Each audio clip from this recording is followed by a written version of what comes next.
80년 당시 계엄군이 쏜 것으로 보이는 기관총 탄피가 공개됐습니다. 국방부는 전일 빌딩의 탄핵 조사 보고서를 제출해달라고 광주시에 요구해 그 배경에 관심이 쏠리고 있습니다. 사드 배치 불똥이 농수산물 수출로까지 번지고 있습니다. 한창 잘 나가던 중국 김 수출도 타격을 받고 있습니다.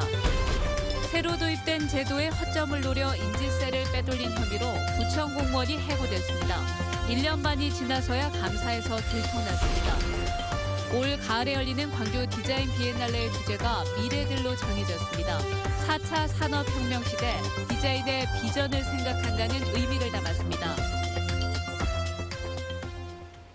여러분 안녕하십니까? 1980년 5월 당시 계엄군의 헬기에서 발사된 것으로 보이는 기관총 탄피가 37년 만에 처음으로 세상에 나왔습니다.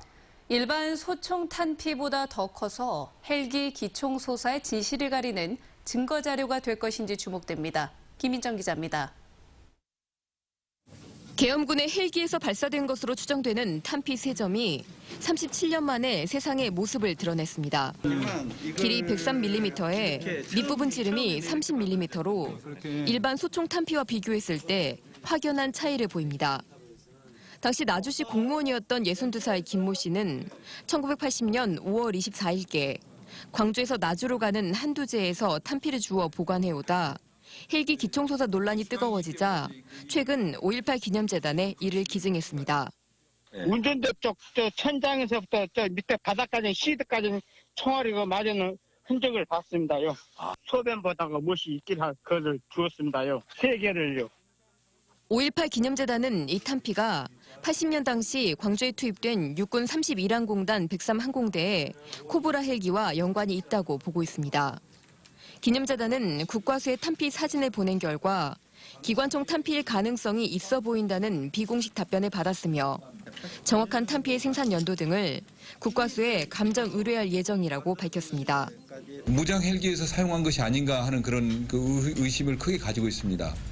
물론 이제 이 탄피를 처음 봤던 전문가는 이게 무장 헬기에서 사용된 것일 수 있다 이렇게 저희에게 이야기를 해줬고요. 탄피가 발견된 지점은 당시 군부대의 5인 사격 사고가 발생한 곳에서 근접한 곳이며 군 문서에는 80년 5월 23일 당시 20mm 발컨포탄 1,500발이 항공대에 보급된 기록이 남아있기도 합니다. 전일 빌딩 무차별 헬기 총격 흔적에 이어 기관총으로 추정되는 탄피까지 발견되면서 헬기 기총소사의 진실이 밝혀질지 이목이 쏠려 있습니다. MBC 뉴스 김인정입니다. 전일 빌딩 총탄 흔적과 관련해 국방부가 광주시에 감정서 제공을 요구해 그 배경에 관심이 쏠리고 있습니다.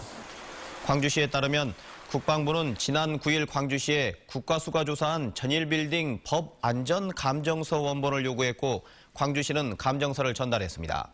이에 대해 국방부 관계자는 광주 MBC와의 통화에서 지난 8일 국회에서 5.18 헬기 사격 진상규명 촉구 결의안이 발의됨에 따라 대비 차원에서 요구한 것이라고 말했습니다. 사드 배치 문제로 한중 관계가 갈수록 악화되면서 남도의 농수산물 수출이 타격을 받고 있습니다. 중국 측이 까다로운 검역과 통관 절차를 적용하고 있어 유통기한이 짧은 농수산물이 수출길에 오르기 힘들게 됐습니다. 이계상 기자입니다. 창업을 한 지 10여 년이 된 조미김 제조 공장입니다. 맛과 품질이 뛰어나 대기업 유통업체 납품을 시작한 데 이어 재작년부터 중국 시장까지 진출했습니다. 수출 첫 해에는 5억 원, 지난해에는 25억 원 규모의 실적을 올렸지만 하반기부터 수출에 어려움을 겪었습니다. 사드 배치 문제로 한중 관계가 악화되고 중국 측이 통관 절차를 까다롭게 하고 수입 물품 검역 기준을 강화했기 때문입니다. 검사하는 항목도 많아지고 또 FDA에서 승인해준 서류도 중국에서 맞지 않다고 이렇게 거절되는 경우도 있고 그래요. 나주에서 생산되는 삼계탕의 대중국 수출도 사실상 고전을 하고 있습니다. 표면적으로는 조류 인플루엔자 AI가 나주 지역에서 발생했다는 점 때문이지만 한층 강화된 검역 조건으로 인해서 수출 물량이 줄어든 것은 지난해 하반기부터 이미 나타나기 시작했습니다.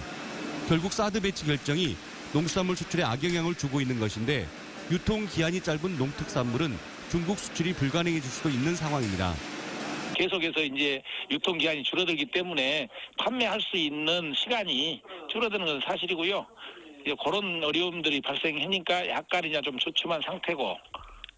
남도의 특산물을 수출하는 업체들이 악화된 한중 관계 탓에 공도료 또는 수출길이 막히지 않을까 노심초사하고 있습니다. MBC 뉴스 이계상입니다. 새로 바뀐 제도의 허점을 노려 자동차 등록 인지세를 빼돌린 의혹으로 담당 공무원이 해고됐습니다. 1년 넘게 가짜 인지를 붙였지만 관리 감독은 허술했습니다. 송정근 기자입니다. 광주 남구청에서 자동차 이전 등록 업무를 맡았던 39살 하모 주무관이 최근 해고 처분을 받았습니다. 이전 등록 수수료 성격의 전자 수입 인지세를 횡령한 의혹 때문입니다. 수법은 교묘했습니다. 전자 수입 인지를 수십 장 복사해둔 뒤 이전 등록 업무를 처리할 때 사용하고 민원인이 낸 원본 수입 인지는 따로 빼돌리는 수법을 썼습니다. 남구청은 하 씨가 이런 식으로 1년 6개월 동안 3,000원짜리 수입인지 4만 장을 빼돌려 최소 5천만 원을 가로챘을 것으로 보고 있습니다. 하 씨는 자신의 부정행위를 감추기 위해 야근이 필요 없는 직종이었음에도 불구하고 야근과 주말 근무를 해왔던 것으로 드러났습니다. 우표식 수입인지의 문제점을 개선하기 위해 2년 전 도입한 전자 수입인지는 복제 방지 기술이 적용됐지만 기획재정부 등 감독기관에서도 복사본을 사용한 사실을 적발하지 못했습니다. 이 업무를 직접 처리하지 않은 사람들이 이 업무의 부적정, 그다음에 이 친구의 그 복사 행위의 범법성을 발견하고 확인하기는 쉽지 않았을 거다. 하 주무관은 복사본을 사용한 사실은 인정하면서도 횡령 의혹은 부인했습니다. 사안거와 일처리를 임의대로 처리가 제 생각대로 일처리한 거에 대해서 인정하고 일처리를 더 효율적으로 하는 데 있어서 자체감사로 의혹을 들춰낸 남구청은 정확한 진상을 밝히기 위해 검찰에 수사를 의뢰했습니다. MBC 뉴스 송정근입니다. 광주시에 파견된 행정자치부 간부 공무원이 사고를 낸 뒤 달아나 경찰이 수사에 나섰습니다. 광주 북부경찰서는 지난 6일 밤 10시쯤 광주시 북구 빛골로에서 앞서가던 차량을 들이받은 뒤에 사고 현장을 빠져나간 혐의로 행정자치부 4급 53살 고모 서기관을 불구속 입건했습니다. 경찰은 고 서기관이 사고 당시 비틀거렸다는 피해 운전자의 진술을 토대로 음주운전 여부 등을 조사하고 있습니다. 스마트폰이나 신용카드에서 얻은 빅데이터를 활용해 만든 지도가 일반에 공개됐습니다. 사람들이 어디에 몰리고 어디에서 소비를 하는지 한눈에 알 수가 있게 된 건데 부동산 거래나 창업에 유용할 것으로 보입니다. 김철원 기자입니다. 광주시가 공개한 지리정부에 기반한 빅데이터 지도입니다. 통신회사에서 제공받은 정보로는 유동인구의 흐름을 알 수 있고 신용카드 회사에서 제공받은 정보로는 사람들의 소비 행태를 알 수 있습니다. 연령에서도 딱 구분이 되죠. 20대 미만에서부터 40대까지는 제과점업이 가장 인기가 많은데 50대 이상부터는 한식. 이것도 좀 특징적이죠. 이 서비스는 부동산 매매를 할 때도 도움이 될 것으로 보입니다. 광주 지역의 주택별 실거래가 정보를 한눈에 볼 수 있게 했는데 여기에 노인이나 어린이 분포 지도를 활용하면 관련 업종 창업에도 도움받을 수 있습니다. 그럼 여기에 노인 시설이 얼마나 될까 이걸 분포를 해보면 진월동, 노대동 이런 데는 지금 인구 대비 노인 인구가 많이 사는데 노인 시설이 별로 없는 거죠. 그동안 이런 종류의 정보는 공무원들이 정책을 짤 때 주로 사용됐지만 이번 공개로 활용 범위가 확대됐습니다. 일반 시민들에게 편익을 줄 수 있는 부분이 있다면 그 빅데이터 정보를 공개를 해서 시민들에게 편익을 더 나눠드리자. 그러나 광주시가 공개한다고 밝힌 카드 회사 정보의 경우 시민들에게는 아직까지 공개되지 않고 있고 부동산 정보도 사설 부동산 매매 사이트에 비해 정보가 자세하지 못한 점은 넘어야 할 과제입니다. 현재까지는 동단이나 이제 구단위로 이제 이런 데이터들이 구축돼 있는데요. 이런 데이터들을 저희가 지속적으로 고도하면서 어떤 시민들이 어떤 창업이나 경제 활동을 할 때 어떤 필요한 정보를 이 시스템 상에서 얻을 수 있도록. 빅데이터가 행정의 경계를 넘어 시민들의 일상생활로까지 그 영역을 넓히고 있습니다. MBC 뉴스 김철원입니다.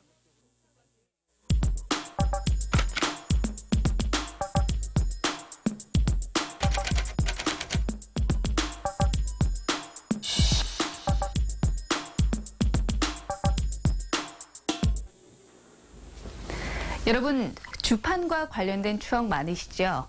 광주에 유일하게 주판을 수제로 제작하는 장인이 있다고 합니다.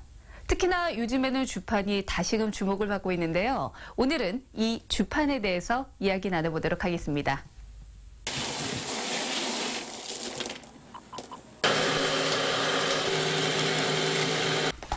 아버님, 지금 뭐 하고 계시는 거예요? 지금 주판 중간에 지금 구멍 뚫고 있는 거예요. 좀만 세밀하게 하지 않으면 가깝게 뚫려버리면 알끼리 닫아버리니까 이건 아무나 할 수가 없고 1원이요. 2원이요. 2원이요. 3원이요. 3원이요. 재밌네요. 아니, 선생님, 그러면 네. 지금 이렇게 주판을 만드신 지 얼마나 되신 거예요? 지금 횟수로는 50년이 넘었습니다. 지금. 벌써요? 예. 이제 중도에 약간 하차하는 걸 좀 있었어도 네. 그 정부화 시대에 밀려서 이제 90년도, 95년도 이상 넘어가서 이게 이제 사양이 됐어요. 13년 전에 다시 이제 그 방과 후 특기적성 교육이라는 게 돌보미들도 있고 있잖아요. 그런데 그게 이제 그 정책이 돼가지고 거기에 주판을 좀 이렇게 접목을 시키면 되겠다 싶어서 지도자를 양성을 시키면서 공장 문을 열었어요, 제가. 아들들이 안 한다고 하니까 나무 이렇게 구멍 뚫어서 이렇게 하는 것은 이제 내 선에서는 끝날 것 같아요. 우리나라 최초의 박물관을, 주상 박물관을 건립을 했으면 그게 이제 소망입니다. 2017 광주 디자인 비엔날레가 미래들 일하는 주제로 오는 9월 8일부터 10월 23일까지 열립니다. 올해 광주 디자인 비엔날레는 4차 산업혁명의 물결 속에서 미래 사회 디자인의 비전을 생각하는 다양한 담론을 제시하고 지역산업과 실생활에 도움을 주는 디자인의 역할과 성공 사례가 선보입니다. 또 전시공간을 비엔날레 전시관뿐만 아니라 국립아시아 문화전당 등으로 확장하고 주변 관광지 등을 연결하는 특별 프로그램도 운영할 예정입니다. 광주 상공회의소 김상열 회장이 신세계 복합시설을 이른 시일 내에 허가해야 한다고 말했습니다. 김 회장은 기자간담회에서 광주시가 사실상 특급 호텔 건립을 유치해놓고 논란이 불거지자 인허가 결정을 미루고 있다며 지역 발전을 위해 서둘러 결정해야 한다고 밝혔습니다. 한편 광주 상인은 2017년 정기의원총회를 열고 재정난을 겪고 있는 광주FC의 운영난 해소를 위해 3억 원을 후원하기로 결정했습니다. 광주시가 지역 유망 중소기업들에게 각 사별 전담 전문가를 묻혀 애로사항을 도와주기로 했습니다. 광주시는 광주 테크노파크와 자동차 부품연구원, 한국생산기술연구원 등 11개 기관과 업무 협약을 맺고 이들 기관의 전문연구원 48명을 명품 강소기업 전담 전문가로 임명했습니다. 이들 전문가들은 광주시가 지정한 명품 강소기업들을 맡아 애로사항을 들어주고 기술 개발과 마케팅 업무를 지원해주는 역할을 하게 됩니다. 대형 재난이 발생했을 때 현장에서 효과적인 지휘 체계를 구축할 수 있는 재난 현장 통제단 지휘버스가 도입됐습니다. 광주 소방본부는 오늘 오후 2시 첨단 119 안전센터에서 시연회를 열고 대형 재난 현장에서 고성능 카메라와 대형 모니터로 정보를 수집 분석하고 회의실을 설치하는 등 상황 변화에 신속하게 대응할 수 있는 지휘버스를 선보였습니다. 소방당국은 각종 재난에 효율적으로 대응해 시민의 생명 보호와 재산 피해 최소화에 최선을 다하겠다고 밝혔습니다. 대통령 탄핵과 AI 구제역 파동으로 전국이 어수선한 가운데 전남도의회의 외유성 연수가 따가운 눈총을 받고 있습니다. 도의회 교육위원회는 다음 달 3일까지 7일 일정으로 미국 하와이로 연수를 떠나며 다른 상임위 소속 일부 의원까지 모두 10여 명이 참여할 예정입니다. 앞서 이달 초 전남도의회 의원들은 아프리카와 발리를 다녀왔으며 전남 시민단체 연대회의는 전남도의회 해외 연수에 대해 정보 공개를 청구했습니다. 10만 쪽 분량의 광주 5.18 민주화운동 기록물을 일지 형태로 만든 데이터베이스가 만들어졌습니다. 5.18 기념재단은 정수만 5.18 연구소 비상임연구원이 지난 35년간 국회와 육군본부, 기무사 등에서 수집한 5.18 기록물을 검색이 가능한 데이터베이스로 만들어 공개했습니다. 이 자료는 해킹 차단을 위한 보안 시스템이 마련될 때까지 재단을 방문하는 5.18 연구자와 언론인에게 제한적으로 공개될 방침입니다.